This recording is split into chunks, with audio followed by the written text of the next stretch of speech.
완벽하다. 너무.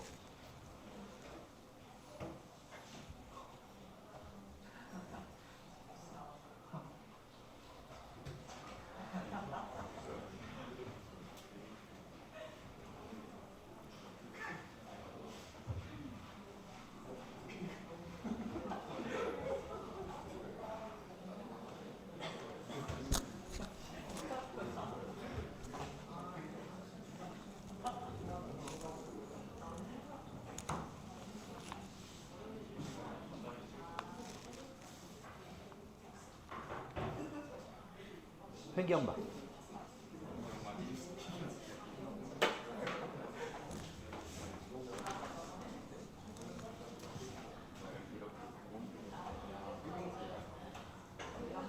이렇게 구멍이 있어서 이름 좀 써줄래요? 좀 애매한 것들은.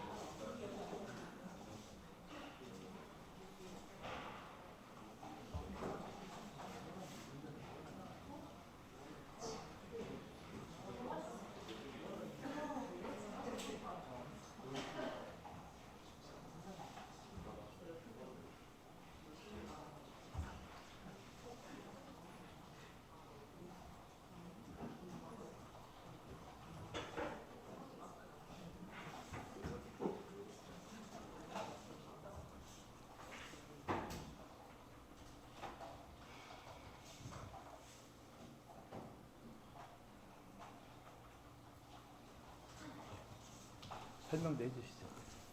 네. 자, 설명 좀 들으세요. 그림. 네, 사람 내장이 이렇게 생겼습니다.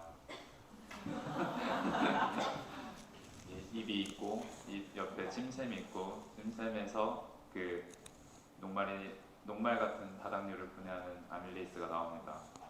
입을 통해서 이렇게 전달된 그 아밀라제, 음식물이 아밀라제 이런 거 써줄래요? 네. 네. 내가 무식해서 모르니까. 네.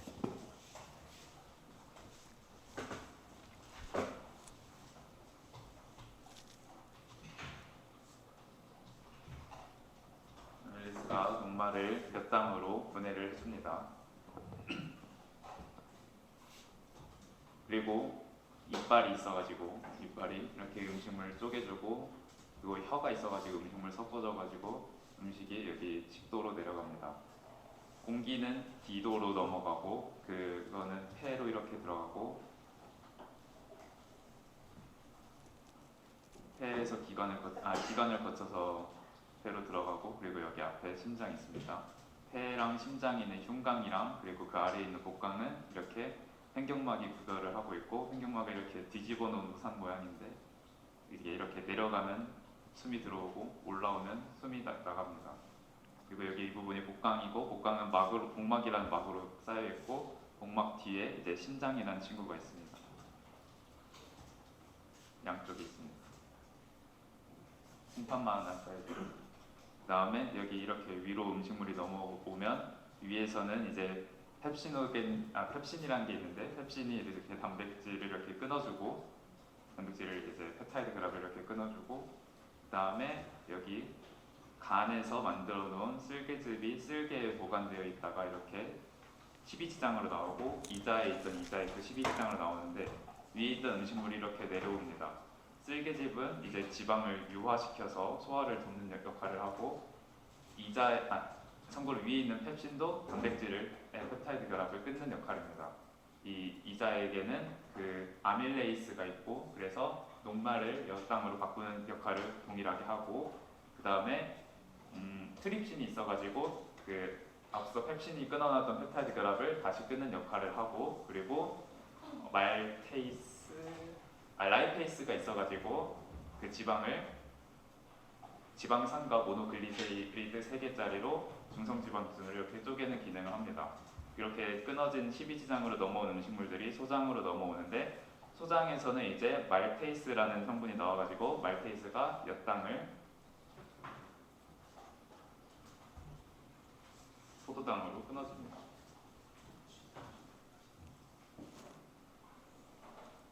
그리고 소장에서 그 펩티데이스라는 친구 나와가지고 지금까지 펩타이드 결합으로 끊어져 있던 분자들을 아미노산으로 아예 끊어주는 겁니다. 그리고 소장에서 이런 성분들이 융터를 통해서 흡수돼서 수용성 영양분인 아미노산이랑 포도당이랑 그 지방 빼고 포도당이랑 그리고 수용성 비타민들 이런 것들이 이제 물에 섞여가지고 간으로 흡수돼서 간이 이제 전신으로 하는 체순환으로 보내게 되고, 그리고 지용성 비타민이나 지방산 같은 지용성 물질들은 여기서 소장의 융털에 있는 암주관이라는 관을 통해서 흡수돼가지고 체순환으로 림프관을 통해서 이제 움직여서 체순환으로 전신으로 보내지게 됩니다. 소장에서 많은 물을 흡수하고 나머지 남은 물은 대장에서 이제 흡수해가지고 나머지 수분을 흡수해서 찌꺼기들을 직장을 통해서 몸 외부로 내보내게 됩니다.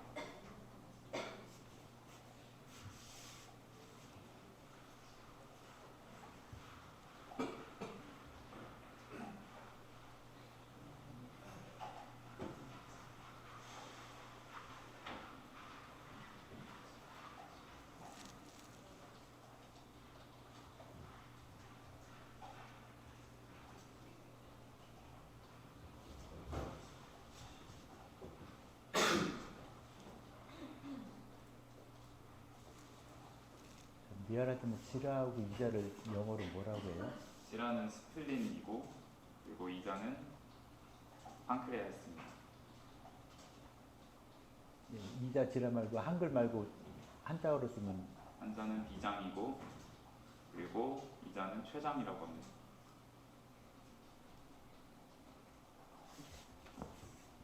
뭐 더 그려야 될 게 있을까요? 더 추가 설명해야 될 게? 시간 있을 때 자꾸 이야기 하셔야 돼요. 안 그러면 이게 여러분들 다 아는 거다 하고 넘어갈 수 있어요. 네, 그리고 콩팥에서 순뇨관이 이어져가지고 방광이 있고, 방광에서 요도로 이렇게 화분도 나갑니다.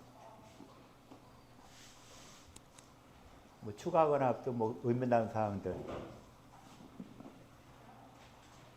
요 정도까지가 지금 퀴즈 문제였죠? 그죠?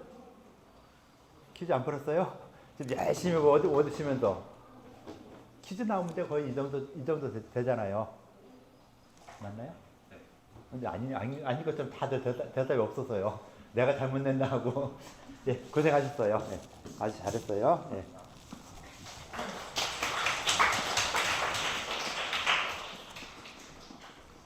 자, 이렇게 서양의학에서는 다 돼 있죠. 다 돼 있어서 요 슬라이드도 보면은 뭐 우리가 할 것 없이 다 해놨어요. 이게 어떤 책이냐면은 뭐 이런 자료에서 나왔는데 고등학교 생명과학 1 소화 흡수 소화 순환 호흡 배설과 에너지 생성이라는 항목에서 나왔어요. 생명과학 1이에요. 1. 그러니까 이게 중학교 때도 했었던 이런 부분인데 그 중학교 때보다 좀 더 심화적으로 들어가 있는 이런 부분이 되죠. 그래서 뭐 문과라서 모른다 이런 소리 안 하는 게 좋아요. 문과라서 모르는 게 아니라 그냥 모른다 이렇게 하는 것이 좀 더 편하겠죠. 안 했다고 하지 마시고요. 일단 여기서 이 소화, 순환, 배설 뭐 이런 걸로 해서 소화, 배설까지 되는 이런 부분들. 요 그림 같은 경우는 이 단백질, 녹말, 지방이 흡수되는 과정들 이렇게 써놨죠. 이렇게 써놓은 이런 부분들처럼 되고 있는 이런 과정들을 좀 장부와 연결시켜서 그림을 그려줬어요. 이것도 한번 생물책 찾으면 나와요. 이 파일도 줄게요. 공유시켜 줄 테니까 한번 그때 보시던가 해서 이런 식으로 서양에서는 많은 내용들을 갖다가 다 구조화 시켰다라고 볼 수 있고요. 위장에서 12장을 가면서 12장 쪽에다가 연결되는 어떤 여러 영양 물질을 호르몬 같은 걸 계속 분비를 하게 되죠. 자, 12장과 연결되어 있는 것이 뭐가 있나요? 12장이 이렇게 들어가니까 12장이 연결되어 있는 게 일단은 위장, 그 다음 소장, 그 사이 12장이 있죠. 자, 12장과 연결되는 것들이 무엇이나 한번 찾아보세요. 12장으로 연결되는 것들이 많이 있겠죠. 그래야 여기서 소화액 같은 걸 갖다 분비시켜주죠. 해요, 안 해요? 안 하면 찾아보세요. 하나. 자, 음료수는 가능하면 갖고 오지 말라고 했죠. 특히 이렇게 뚜껑 없는 것들 그런 것 좀 조심해 주세요. 자, 12장으로 연결되는 것이 어떤 것들이 있나 한번 찾아서 이야기 좀 해주시죠. 이건 양방적인 얘기예요. 한방적인 얘기가 아니라 12장과 연결되는 것이 무엇이 연결되는가.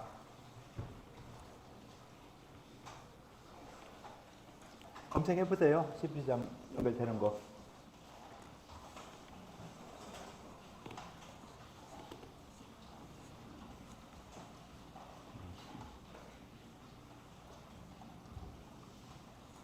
잘 찾았네요. 네, 뭔 말하고 얘기만 하면 돼요. 잘 찾았잖아. 그죠? 네, 그럼 얘기를 해줘요. 담당하고 최장이 연결되어 있습니다. 담당하고 최장, 그 다음에 또 이쪽 그림 컨닝해요.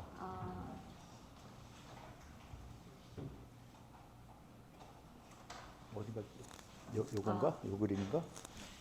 이 그림이에요, 이 그림. 클릭해서 뭐. 네, 위로는 그 위장이 연결되어 있고 아래로는 소장이 쭉 연결되어 있습니다. 그 다음에 얘는 왜 빼요? 얘는? 혈관, 동맥하고 정맥. 아니 그 밑에 노란 거. 얘가 뭐예요?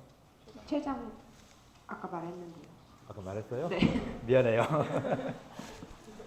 자, 그러면은 쓸개즙 담당하고 췌장이 연결되어 있죠. 이 그림이 뭐 이렇게 검색하면 그림에서 나와 있죠. 그래서 담당이 연결되어 있고 그래서 담즙이 배설되는 것이죠. 그 다음에 쓸개가 담즙이고 그 다음에 췌장이 연결되어 있죠. 췌장에서 나오는 게 뭐죠? 췌장에서 누가 나오죠? 예? 이자에? 췌장이 왜 갑자기 이자를 낼까요? 그럼 이 췌장이 이자인가요? 췌장이 이자에. 이 한자어로 하면은 안 그러면 저 서양의학에서 뭐가 나오죠? 췌장에서? 자, 췌장이 안 좋은 사람들이 생길 수 있는 병이 뭐가 있을까요? 당뇨병. 그럼 당뇨병과 연관되는 것이 뭐죠? 인슐린. 인슐린 어디서 나오죠? 췌장. 그죠? 그렇게 생각하면 좀 되죠? 그래서 인슐린도 췌장에서 분비되기 때문에 인슐린이 나와서 12장을 통해 나와서 이 당을 조절하게 되는 이런 부분들까지 가게 되죠. 그래서 12장이라는 것이 별거 안 되는 아무것도 아닌 것 같지만은 여기를 통해 가는 어떤 소화 효소라든가 이런 것들이 굉장히 많이 있어요. 그리고 혈관제 연결이 되고 그래서 그 다음에 좀 빠졌던 것이 자 이자에서 요 판크레아스 췌장이 있었죠. 비장은 어디 붙어 있을까요? 췌장과 비장, 이자와 지라 요거 할 때 해박된 구조가 어떻게 구성되어 있죠? 췌장하고 비장 구조물이 어떻게 구성되어 있어요? 비장이 어디에 붙어 있어요? 비장이 어디에 있어요? 비장이 양방적인 거예요. 해박적인 구조에서 비장이 어디에 있어요? 못 찾았어요? 걔들이 찾아줄까? 그냥 검색하는 게 더 빠르지 않을까요? 자, 비장이 어디 붙어 있다고요? 위에 왼쪽에 있습니다. 위에 왼쪽인데 그럼 비장에서는 비장의 역할이 뭐죠? 면역기관. 적혈구 파괴. 해서 면역기 뭐 T이 뭐죠 어쩌고 나오죠. 그럼 비장도 어딘가 붙어 있어야 될 거 아니에요. 위장이 뒤에 따로 있어요? 연결되는 것이 뭐가 있을까? 자, 비장이 연결되는 거. 거기 나왔네 아까.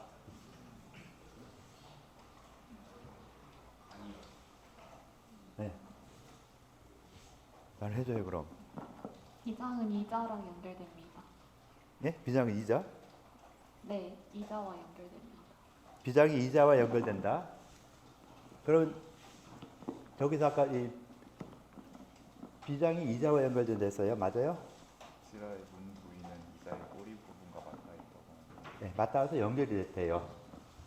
그래서 그 췌장이라 표현하는 췌장 있죠. 췌장. 췌장이 있어서 여기서 보면은 위장이 있고 십이장이 있고 여기서 쓸개도 들어가고 요 사이에서 췌장이 이렇게 들어가 있죠. 췌장이 이렇게 들어가는데 췌장의 끝에는 여기 췌장이 이렇게 있는데 이 췌장의 끝에 비장, 스프린이 들어가 있는 거예요. 그래서 혈관이 연결이 돼요. 췌장하고 비장, 이 혈관이 연결돼 있는 이런 과정이거든요. 그래서 이 스프린 비장의 역할이 아까 그 적혈구 파괴라 했잖아요. 적혈구를 파괴시켜서 그 면역세포를 만들어내는 이런 건데, 그래서 이 비장은 요 췌장의 뒤에 이렇게 붙어서 혈관이 연결되어 있는 이런 부분까지 돼 있다. 그래서 요 비장과 췌장이 연결돼서 요 12장까지 연결돼 있다.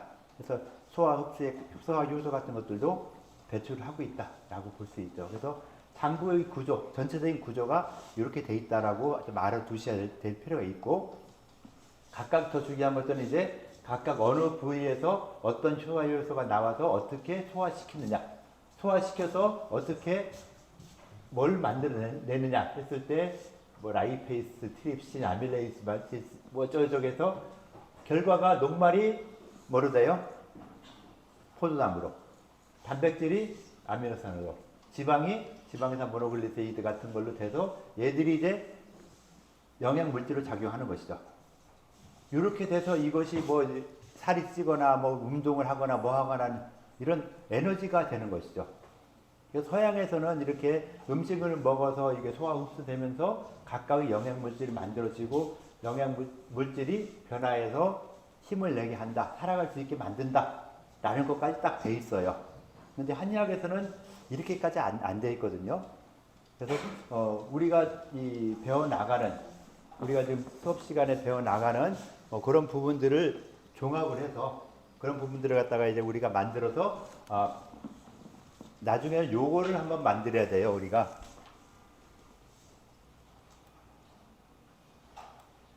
이런 식으로 표도 아니고 하여튼 이런 도표화를 시켜야 되죠. 음식물을 먹었을 때, 음식을 먹어서 입으로 들어와서 위장, 소장, 대장 거쳐서 나가고 위에서 비장, 그 다음 심장, 간, 방광, 폐 같은 해서 한의학에서 말하는 오장육부, 장부를 갖다 딱 그려놓고 그 장부에서 어떤 기능에 의해서 영양물질이 이렇게 흘러가서 뭘로 만들어진다 하는, 아까 앞에 그림에서 봤던 그거랑 비슷하게 포도당 아미노산 요 지방산 같은 걸로 분할해서 영양물질을 만들고 사람이 살아간다 라고 하는 것처럼 우리 한의학에서도 이런 걸 갖다가 도표한 데가 별로 없어요. 이건 여러분들이 직접 만들어야 돼요. 그래서 기말고사 시험 문제 중에 하나는 이거였어요. 그 다음 표 주고서 여기다가 알아서 채워라 하는 거죠. 그러니까 장부에서 입에서 어떤 작용을 거쳐가지고서는 위장을 내려가고 위장에서 또 어떤 작용을 거쳐서 뭐 영양물질을 어떻게 올리고 내리고 한다라고 하는 이런 부분들, 그래서 서양의학과는 좀 다른 그런 부분들을 좀 이야기하고 있다라는 걸 생각해 주셔야 돼요. 우리 기말고사 안 보니까 이거 없어도 돼요. 그죠? 기말고사 안 볼 거예요. 그러니까 뭐 구체적으로 이거 사진 안 찍어도 되고, 요거는 여러분들이 직접 자료를 만들어야지 이거 있는 거 보고 하면은 또 꽝이죠, 꽝. 안 그러면 이걸 보고선 다 외우는 건 아니고 완벽하게 이해를 해서 설명할 줄 알아야 되죠. 그래서 GPT나 이런 것한테 시킨다 하더라도 이렇게까지 못 만들어요. 그리고 이것도 좀 여러분들 선배들이 만들었던 것 중에 하나가 이렇게도 만들기도, 과제물을 내서 이렇게도 만들고 뭐 다양하게 만들었거든요. 그래서 다양하게 만들었던 것들이 있는데 대부분 보면은 다 똑같아요. 코나 입을 통해서 이 음식물이 내려가고 여기서 이제 영양화되는 이런 과정들을 비장에서 올리고 내리고 하는 이런 과정들, 오장 중심으로 간, 심, 비, 폐, 신, 이 오장을 중심으로 해서 영양물질이 이 소화 흡수되는 이런 과정을 갖다가 변화되는 과정을 만들어내야 된다라고 했는데, 이 변화되는 과정들을 만들기 위해서 간은 어떤 기능이 있다, 비장은 어떤 기능이 있다, 신장은 어떤 기능이 있다, 심장이나 폐 각각 어떤 기능이 있다라는 걸 갖다가 알아야 되겠죠.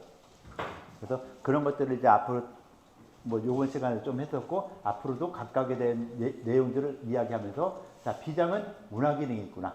간장은 이 소설 기능이 있구나. 폐장은 선발 숙광하는 기능이 있구나. 신장은 뭐 주혈하는 기능이 있구나. 라는 부분들까지 각각 집어 넣으면서 이런 그림을 한번 만들어 줄 필요가 있어요. 그래서 이거는 꼭 이렇게 뭐 이걸로 안 하고 그냥 그림으로 그려서라도 오장 장부가 있고 그 장부에 따라서 음식물을 먹었고 그 음식물이 어떤 과정을 통해서 영양물질로 되느냐. 우리 한약에서 말하는 영양물질하면 연기, 위기. 여기 말하는 연기, 위기 같은 이런 기도 있고 혈이 있고 그 다음에 또 진액이란 것도 있고 그래서 기혈진액 그 다음에 신장에서 만들어지는 정이 어디 갔냐. 하여튼 예.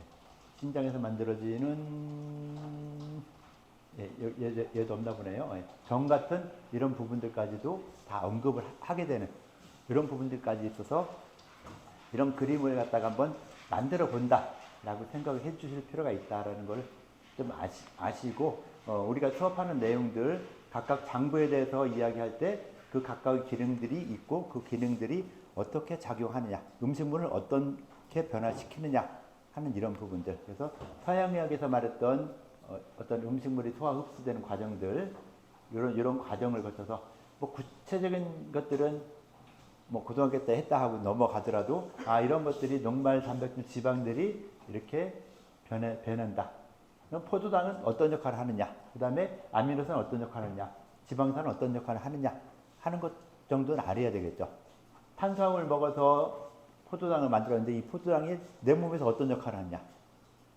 자, 그리고 인체가 36.5도의 열을 내는데 어떻게 해서 열이 나느냐. 그것도 알아야 되겠죠. 자, 사람 몸이 36.5도의 체온이 있죠. 36.5도 하면은 지금 기후에 비하면 어때요? 체온이 훨씬 더 높죠. 자, 그럼 36.5도가 되는 이 뜨거운 열을 갖다가 어떻게 해서 만들어내느냐. 자, 한번 검색해서 한번 누가 설명 좀 해볼까요? 자, 사람이 36.5도란 열을 만드는 과정, 기전. 자, 검색을 한번 해보시면 좋을 것 같아요. 검색을 하던 뭐 GPT나 이런 거한테 물어보던 해서 인체가 36.5도란 열을 만드는 기전이 무엇일까?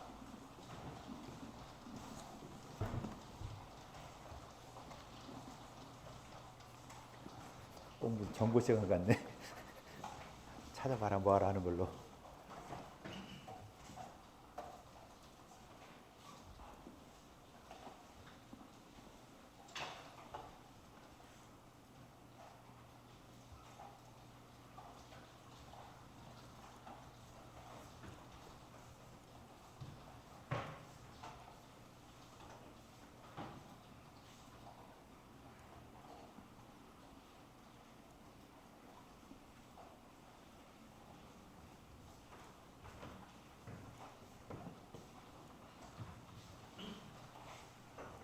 그냥 기전이라시는 것보다 음식물이 어떻게 변화해서 체온을 만든다 뭐 이런 식으로 좀 구체적으로 물어보는 게 낫지 않을까요?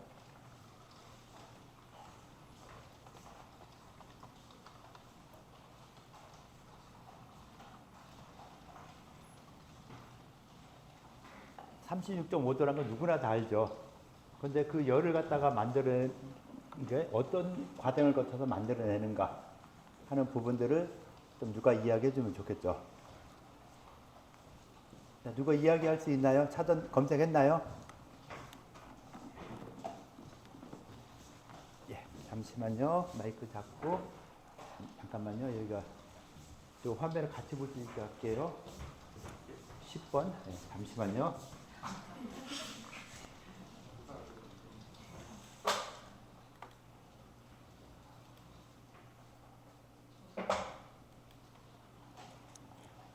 해서 뭐냐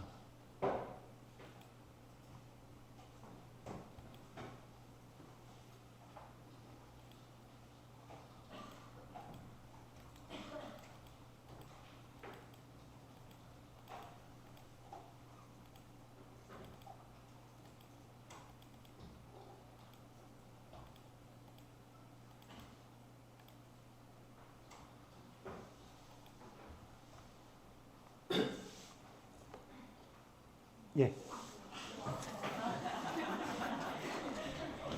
어차피 다 보는 거니까 남들이 공유하는 게 좋잖아요. 자, 이야기 좀 해줘 보시죠.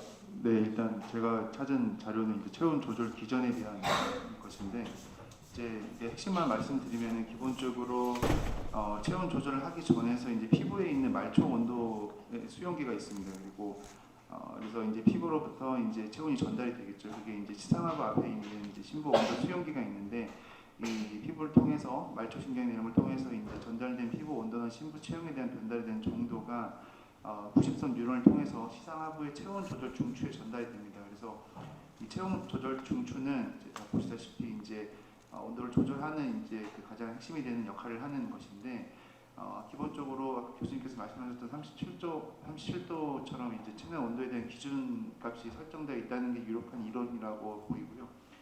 그다음에 발열 기전에 대해서는 이제 시상하부에서 이제 아라키돈산의 대장 산물인 프로스타글란딘 이 둘을 방출시켜서 체온 조절 중추의 열 조절점을 그러니까 세 포인트를 증가시키는 방법으로 발열이 발생하게 되고 이제 반대로 이제 체온 내려갈 때에는 이제 온도 수용기 그러니까 피부로부터 아까 말씀드렸다시피 이제 말초 신경으로부터 인식한 그 온도 수용기로부터 이제 구심성 흥분이 시상하부의 체온 조절 중추에 전달이 되고 그 결과 시상하부가 피부 혈관을 수축시키고 땀 분비를 감소시켜서 열 성취를 감소시킨 한편 이제 골격근이 떨림으로써 좀 떨리게 되죠. 그래서 열 생산을 증가시키는 그런 기전으로 볼 수 있겠습니다. 자세한 걸 읽어보시면 될 것 같습니다. 예. 체온 조절 중추를 뭐 이렇게 자극을 한다든가 해서 체온이 왔다 갔다 한다. 거기까지는 됐죠. 그러면은 체온 조절 중추가 뭐 이렇게 체온이 낮다, 올려야 된다라고 했을 때 어떤 올릴 수 있는 뭐가 있어야 될 거잖아요. 중추만 자극한다고, 자, 이 사람만 자극한다고 이 사람이 뭐 체온을 올리고 내리고 할 수 있는 건 아니잖아요. 그러겠죠? 그럼 어찌됐건 에너지가 필요한데 그 에너지원을 어떻게 해서 얻어가느냐? 체온 조절 중추를 건드리는 건 맞다. 체온 조절 중추가 올라가고 내려가는 걸 갖다 조절한다 하는데 그 올라가고 내려가는 걸 갖다가 조절할 수 있는, 그러니까 특히 체온을 올려야 되는, 어떻게 보면은 10도 정도 막 올려놓아야 36.5도가 되니까 그만큼 온도를 올릴 수 있는 에너지원이 있어야 되겠죠. 그럼 그 체온을 올릴 수 있는 에너지원이 무엇일까? 이것도 한번 찾아야 되겠죠. 체온을 올릴 수 있는 에너지원을 한번 좀 찾아보실까요? 자, 그것도 한번 더 찾아보세요. 에너지원이 무엇일까?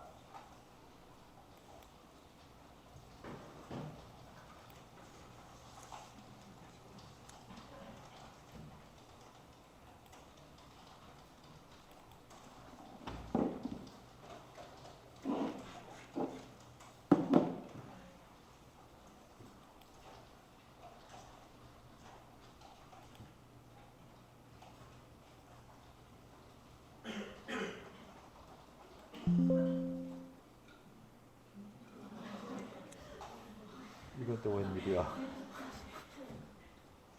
큰일 났다 이제.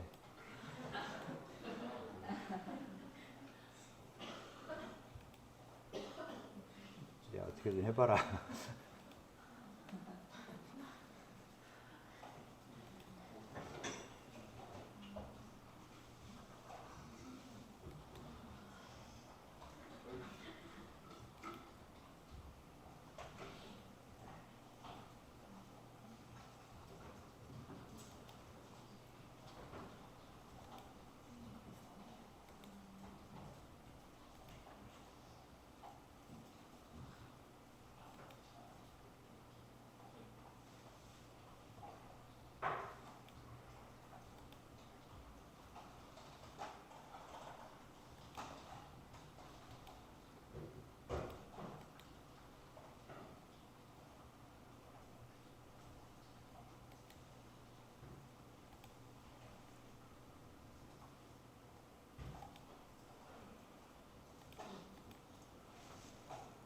겨우 됐다.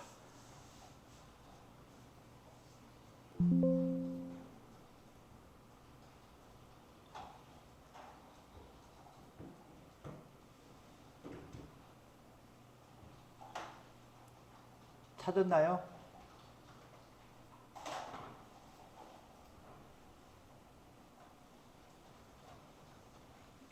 그러니까 인체 열을 만들어내는 과정, 음식물과 열을 만들어내는 과정들 뭐 이런 걸 갖다 좀 볼 필요가 있겠죠. 어떤 게 있을까요? 자, 사람 몸에서 이 체온 조절 중추를 건드는 거는 말이 돼요. 정확한 거죠. 근데 그것만 체온 조절 중추만 이 자극이 된다고 내 체온이 올라간다? 무슨 에너지원이 있어야 올라갈 거잖아요. 그럼 그 에너지원이 무엇일까? 탄수화물이냐 지방이냐 단백질이냐 어떤 에너지에 의해서 내 체온이 올라간다 하는 걸 갖다가 이해할 수 있겠죠. 사진 한번 발표를 해볼게요. 다 보여줄까요? 아니면 혼자만 볼까요? 네, 그래 혼자만 보세요. 여러분들 안 보여준대요. 인체는 탄수화물, 지방, 단백질이 연소될 때 그 생긴 에너지를 직접 이용할 수 없기 때문에 이를 화합물로 바꿔줘야 하는데 이 화합물이 ATP이고 ATP가 그 생명 활동이 이용될 때 ATP에서 인산기 하나 떨어져 나와서 ADP가 되는데 이때 에너지가 발생해서 이 에너지가 그 체온을 발생시키는 원인이 되고 그리고 이 외에도 그 신체 모든 세포에서 신진대사 결과 생산되는 부산물이 열이기 때문에 호흡을 함으로써 열이 이렇게 발생된다고 볼 수 있을 것 같습니다.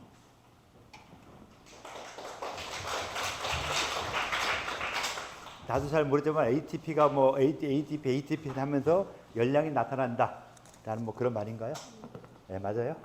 네. 하여튼 이런 음식물이 이 대사되는 과정에서 뭐 ATP, ADP로 변화하면서 열량이 발생하기도 하고 또 반대의 경우가 되기도 하고 하는 이런 부분들이 있죠. 그래서 그런 그 ATP, ADP가 이게 서로 교환될 때 그때 사용되는 뭐 에너지는 뭐예요? 탄수화물, 지방, 단백질 어떤 거예요? 다 포함되나요? 다 포함돼서 이런 것들이 어찌됐든 이런 작용을 거쳐가면서 그 열량이란 걸 발생시킬 수 있게 하고 그래서 체온 중추가 체온이 떨어졌다라고 신호를 주면은 어찌됐건 열량이 발생해야 되겠죠. 열을 갖다 ADP를 ATP로 고치든 뭘 반대로 하든 간에 열량을 발생해서 체온을 높여줘야 되겠다라고 하는 이런 부분이 되는 것이죠. 그래서 인체가 이런 먹었던 음식물, 탄수화물, 지방, 단백질이 대사가 되면서 이것이 ATP, ADP 열량까지도 만들어내서 또 인체의 체온을 갖다가 유지시켜주는 이런 부분들이 있다라는 것까지 여러분들이 생물에서 배우는 거예요. 생물학에서 아마 여러분들 우리도 지금 생물학 시간이 있죠. 수업 시간에 생물학 있죠. 그런 데서 한번 교수님하고 상의를 해보세요. 내가 그쪽을 자세히 모르니까 뭐 더 이상 얘기 못 하는데 이렇게 체온을 갖다 36.5도의 체온을 유지시킬 수 있는 기전했을 때 아까 이야기했듯이 그 체온 조절 중추를 이렇게 자극하거나 해서 체온 조절 중추의 작용해서 체온이 조절된다.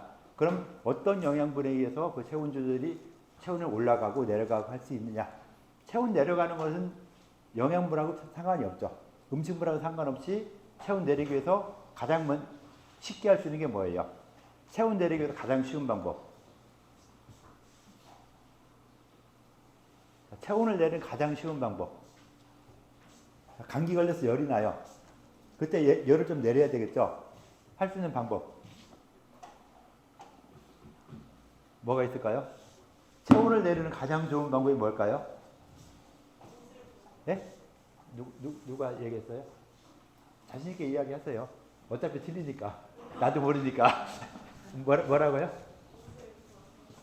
옷을 벗는다. 야하게. 자, 옷을 벗는다. 또,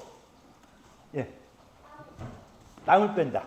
옷을 벗거나 땀을 빼거나 또, 물로수건이나 거즈에 적셔서 팔다리, 사슴 등을 문질러. 물수건을 댄다. 또, 비슷하게 샤워를 하는 비슷하게 샤워를 한다. 찬물, 뜨거운 물. 찬물, 당장은 내려가는데 더 올라갈 수 있어요. 너무 차면은. 미지근한 온수가 좋아요.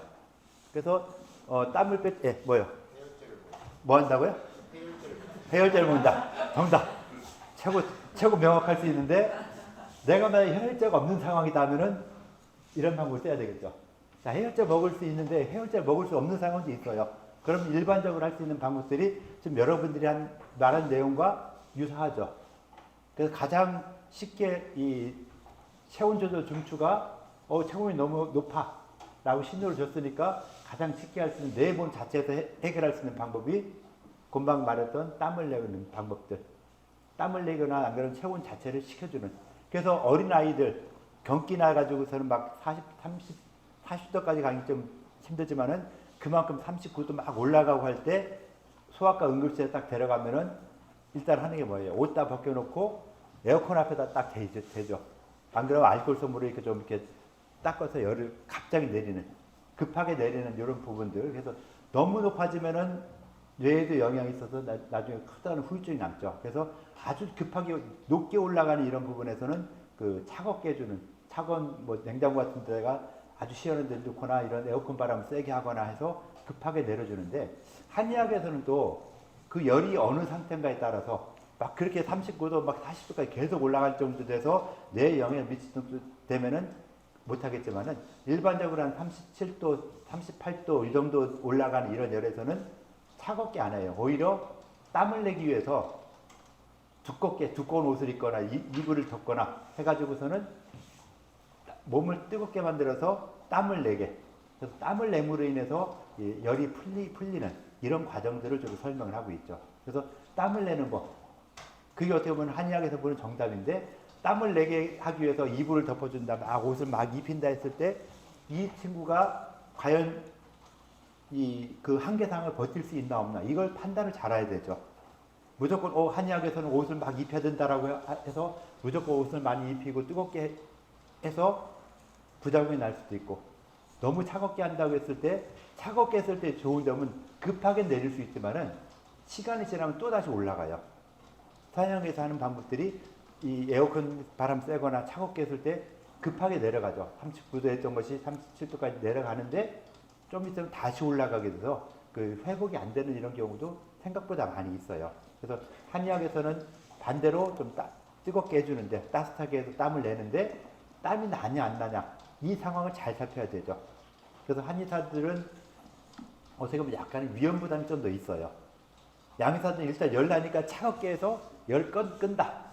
그래서 꺼지면 다행인데 안 되면 계속 더 차갑게 해주는 이런 방법을 쓰는 것이고, 한의사는 반대로 좀 뜨겁게 해서 땀을 내게 한다. 그런데 뜨겁게 했는데 땀도 안 나고 열만 오른다면은 환자가 죽을 수도 있죠. 그래서 그 상황을 잘 살펴야지 그냥 무조건 그 한약 결혼식에 뜨겁게 해주면 된다 했어 라고 이 환자가 40도 넘어가더라도 계속 그렇게 무식하게 했다면은 내 책임 아니에요. 여러분들 책임이죠. 그죠? 그래서 꼭 그런 상황을 파악할 수 있는 이런 것들이 굉장히 중요하다. 워드를 안 쳐도 될 것 같아요. 그 워드를 지금까지 열심히 따닥따닥 치고 있어요. 네. 그래서 그런 부분들 굉장히 중요한 이런 상황들을 이야기하고 있고, 그래서 우리가 지금 이 장부를 갖다가 서양의학에서 이런 어떤 효소가 나와서 어떻게 소화 흡수된다라는 이런 부분들을 이야기한 것이고, 한의학에서 볼 때 이런 장부의 기능들을 보면은 또 많이 다르다. 서양의학에서 생각한 거는 많이 다른 이야기를 하고 있다. 그 아주 고민되는 부분이 이거죠.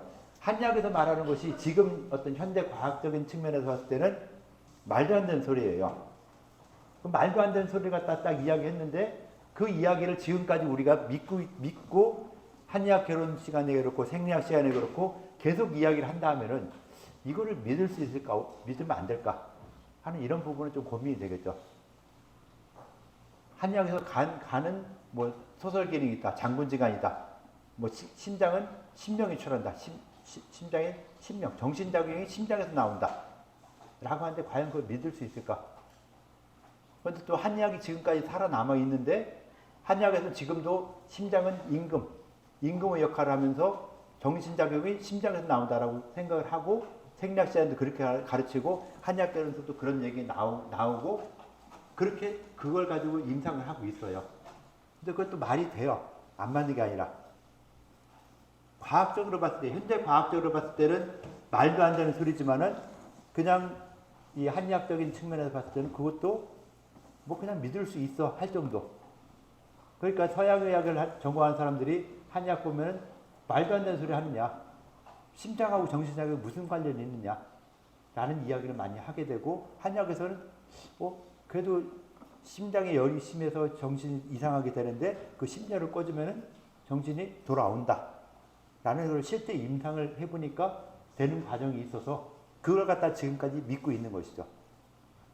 그래서 우리가 항상 고민되는 것은 현대 과학적으로 봤을 때는 안 맞는데 그런 측면에서 이야기할 때 또 말이 된다 하면은 과연 한의학이 과학일까 아닐까 하는 이런 부분에 대해서는 계속 많은 고민을 하게 되고 또 한의학에 대한 어떤 이 나름대로 이 포기랄까 뭐 이런 것도 생기게 되는 이런 부분들이 많이 있는 것이죠.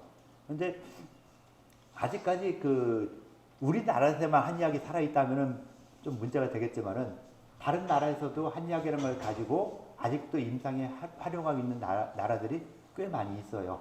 그러다 보면은 한의학에서 나왔던 그런 이론들이 뭐 아예 쓸모없다, 과학적으로 안 맞으니까 없애야 된다 라고 보기는 좀 어렵지 않을까 라는 생각을 좀 해줄 필요가 있을 것 같아요. 그래서 한의학에서 나오는 이런 부분들이 무조건 틀리다, 현대 과학적으로 봤을 때는 안 맞지만은 또 한의학 자체의 이론으로 봐서는 그것이 맞고 또 임상에서도 적용이 되기 때문에 아직까지 살아있다 라고 이렇게 봐주셔야 될 것 같아요. 그래서 현대 과학과 한의학을 연결시켜서 딱 맞는다라고 생각하면은 굉장히 어려워요. 안 그러면 현대 과학이 발달이 덜 됐어, 한의학까지 오려면 아직도 멀어서 1000년 더 있어야 한의학 정도 수준이 돼 라고 할 수는 있겠지만은, 그렇다고 뭐 한의학이란 것도 옛날부터 전해 내려오는 거지만은 그것이 지금까지 정확하게 맞는다? 아닌 것도 상당히 많이 있기 때문에 뭐라고 말하기 좀 애매한 이런 부분들이 많이 있는 것이죠. 그래서 내부 장부에 대해서 관심 깊이 5장에 대한 이야기를 할 때도 보면은 말도 안 되는 얘기 굉장히 많이 해요. 우리가 금방 이렇게 그린 것처럼 이런 부분에서 보면은 뭐다 라고 눈에 보이지 않는 펩신, 뭐 단백질, 아미노이드, 트립신 뭐 이런 걸 다 이야기하는데도 보이지 않는 거 다 밝혀냈잖아요, 서양에서는. 근데 동양에서는 보이지 않는 거 그냥 보이지 않는 거, 그냥 두리뭉실하게 이렇게 이야기되는 이런 부분들을 이야기하면서 음식물이 먹었을 때 어떻게 소화 흡수가 돼서 어떤 장부의 기능에 거쳐서 어떻게 변화된다 하는 이런 부분들을 장상론에서 이야기하고, 그 다음 기혈진액에서는 그 음식물이 변화돼서 기혈진액정 이런 걸로 변화한다 라는 것까지 가는 것이죠. 그래서 장부에 대한 설명 이렇게 됐고, 이제 우리 수업에서 말하는 장상론에서 말하는 아까 음식물이 대사에 표현했을 때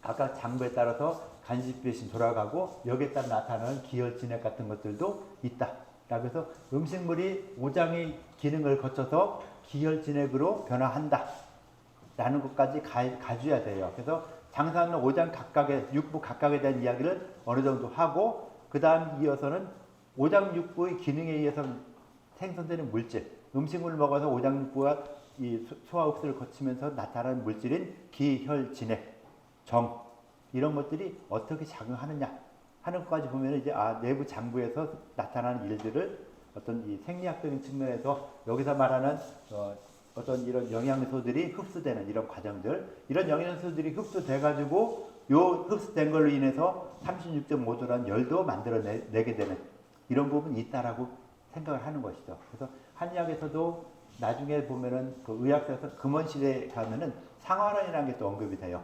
인체에서 상화라는 게 있는데 이 상화는 36.5도의 체온을 유지시켜주기 위해서 꼭 필요한 화이다 라고 해서 상화라는 것도 이야기 나오고, 임금 군화, 임금 군자 써서 군화도 있고 군화 상화 같은 이런 내용들이 나오면서 또 사람들을 헷갈리게 만드는 이런 것도 생기죠. 그런데 어찌됐건 상화, 군화 이런 것들이 36.5도란 체온을 만들어 주는 것이다 라고 생각을 하고 있고, 서양에서는 그 체온 주도 중추를 자극해서 에너지원들이 이 ATP 변환 작용을 거치면서 열량이 발생하게 돼서 체온을 유지한다 라는 식으로 되는 것이니까, 한의학에서 좀 그런 장상론을 이야기하면서도 그런 부분들을 좀 더 생각하면서 공부를 해주면은 좀 더 편하지 않을까 하는 이런 생각이 있어요. 그래서 장상을 할 때 무조건 외울 필요는 없어요. 간장의 기능이 뭐냐? 간주 소설이다. 뭐 가는 장군제간으로 모래가 출한다 하는 이런 거 나중에 어찌됐건 뭐 생리학 시간에 또 외우고 암기하고 막 하는 이런 부분이 있겠지만은 구태여 다 외운다고 했을 때 뭐 임상에서 아주 많이 활용되느냐 아닌 것도 많고 하기 때문에 어떤 이해를 좀 더 위주로 음식물이 들어와서 어떤 과정을 거쳐서 어떻게 변해 나가고 그때 간장에서 어떤 작용을 하고 비장에서 어떤 작용을 하고 하는 이런 부분을 좀 더 생각해 주면은 이 인체에 대한 이해가 좀 달라지리라 생각을 해요. 그래서 금방 여기서 말했던 이 서양의학에서의 어떤 이 장부 구조, 그 다음에 음식물이 어떻게 변화된다 하는 이런 부분들은 꼭 한번 다시 한번 보세요. 볼 필요가 있겠죠. 다시 한번 보면서 아 이런 식으로 음식물이 그 대사가 되는구나 하는 거 꼭 알아두시고 한의학적인 내용 배우면서 장사론 이야기하면서도 아 장부에서 이런 기능을 한다라고 보고 그래서 지금 여기서 주로 오장을 이야기했죠. 간신비패신 오장을 이야기했는데 옆에서 위, 소장, 대장, 방광 뭐 이런 식으로 이야기했어요. 쓸개 옆으로 나가 있고 이렇게 한 것은 오장인과 육부가 기능적인 차이가 좀 있어요.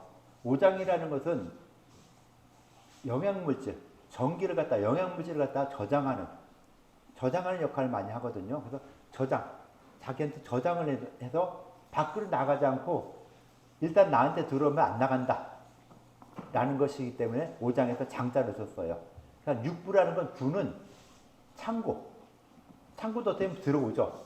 자, 물건이 뭐 여러분의 물건이 아니지만은 이런 공간에 사람들이 싹 들어왔다가 일을 다 해서 어때요? 나가죠. 창고가 그렇죠. 물건 써놨다가 잠시 써놨다가 필요한데 또 가지고 나가는 거. 이런 것이기 때문에 오장은 한번 들어오면은 안 나가요. 여기 들어와서 내가 여기 딱 자리 잡고 앉아서 이건 우리 집이야. 들어오지 마. 라고 하는 것이 오장이어서 그 영양물질을 저장하고 있는 자기 장부 속에 저장하고 있는 것이 오장이고 육부는 주로 음식물이 수곡이 입을 통해서 위, 소장, 대장 이런 식으로 가면서 음식물이 잠시 왔다가 흘러가는 통로 음식물 통로가 되는 것이 대부분 육부가 대부분이고 오장은 음식물 통로가 아닌 그 음식물이 변화돼서 나타난 영양물질이 저장되는 것이 오장이다 해서 오장과 육부를 구분하는 것이죠. 오장과 육부를 그렇게 구분하고 그럼 오장과 육부를 나눌 때 어떤 게 음이고 어떤 게 양이 될 수 있겠죠. 자, 오장과 육부를 갖다 음양으로 나누는데 뭐 둘 중 하나죠. 오장이 음이다 양이다. 그 이유가 무엇일까요? 한번 누가 이야기해 볼 수 있을까요? 오장이 음이 될 수도 있고 오장이 양이 될 수도 있어요. 그거에 대해서 나는 오장이 음이라고 생각한다. 그 이유가 무엇이다? 아니다. 오장은 양이다. 그 이유가 무엇이다? 한번 설명해 볼 사람 누가 좀 한번 설명 좀 해주시죠. 자, 오장이 음인가 양인가? 자, 오장이 양이다 한번 손 들어보세요. 오장이 음이다 손 들어보세요. 손 안 드는 사람들 뭐예요? 자, 손 안 들었으니까 얘기 한번 하세요.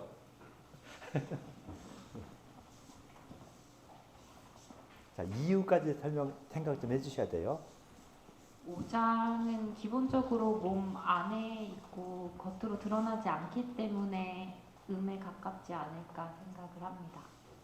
내가 혹시 반박을 하면은 육부도 몸 밖에 있어요? 안에 있습니다. 네. 그럼 그거는 좀 그렇죠? 네. 네. 좀 다른 핑계를 대야 되겠죠? 뭐가 있을까요, 혹시?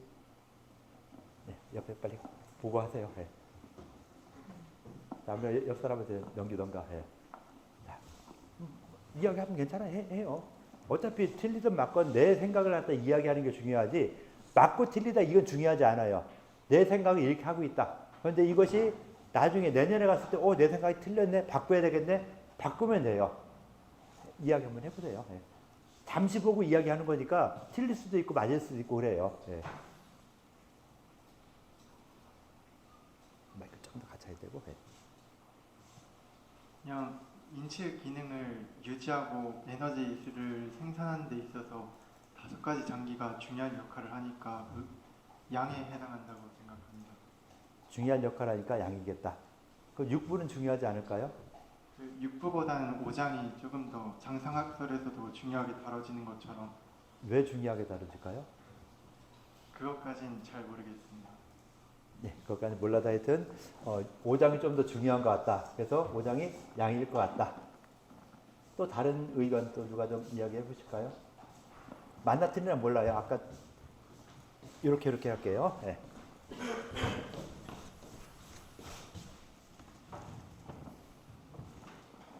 일단 저는 먼저 5장은 음이고 6부는 양이라고 생각합니다. 그 이유에 대해서 5장은 간, 신, 비패, 신 이렇게 5가지로 구성이 되는데요. 보시는 바와 같이 간, 신, 비패, 신은 모두 외부와 직접적으로 물질을 나누는, 즉 소화에 관여하는 기관이 아니라 내부에 머물러 있는 기관입니다. 한의학적으로도 5장은 정기, 신기, 혈기, 혼백을 간직하는 기관, 즉 정적인 기관이라고 알려져 있습니다. 그렇기 때문에 육부, 즉 음식물을 직접 만나서 소화를 시키는 기관에 비해서 조금 더 정적인 이미지를 가지고 있어 음으로 보는 것이 옳다고 생각합니다. 이에 비해 육부, 즉 담, 위, 소장, 대장, 방광, 삼초 같은 경우에는 음식물을 직접적으로 접촉하여 소화하고 계속해서 저작 운동을 합니다. 그렇기 때문에 음식물을 계속해서 내보내고 그리고 무언가가 이동하는 양적인 기관이라고 생각하는 것이 맞다고 생각합니다. 감사합니다. 같이 다 이야기 두 사람 이야기 들은 다음에 하죠. 예.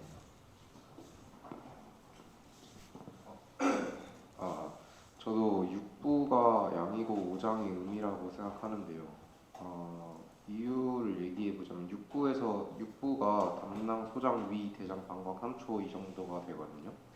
근데 6부가 양이라고 생각하는 이유가 약간 뭐라 해야 되지? 입이든 위든 소장이든 결국에는 막혀 있는 게 아니라 다 외부랑 연결이 되어 있잖아요.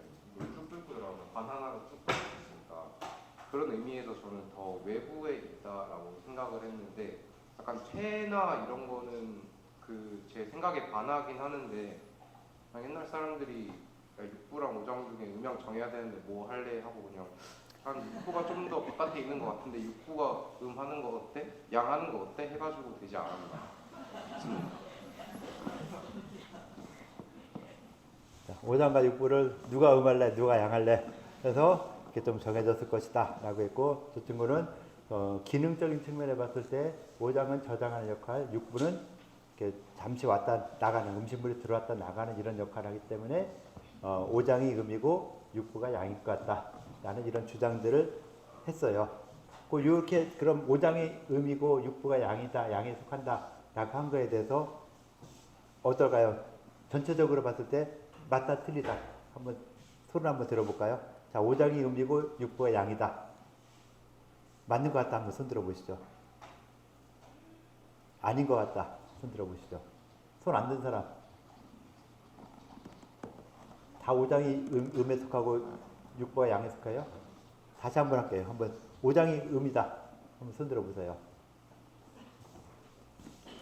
손 안 들었으니까 자, 5장이 음이다라는 것이 아니라는 생각이잖아요.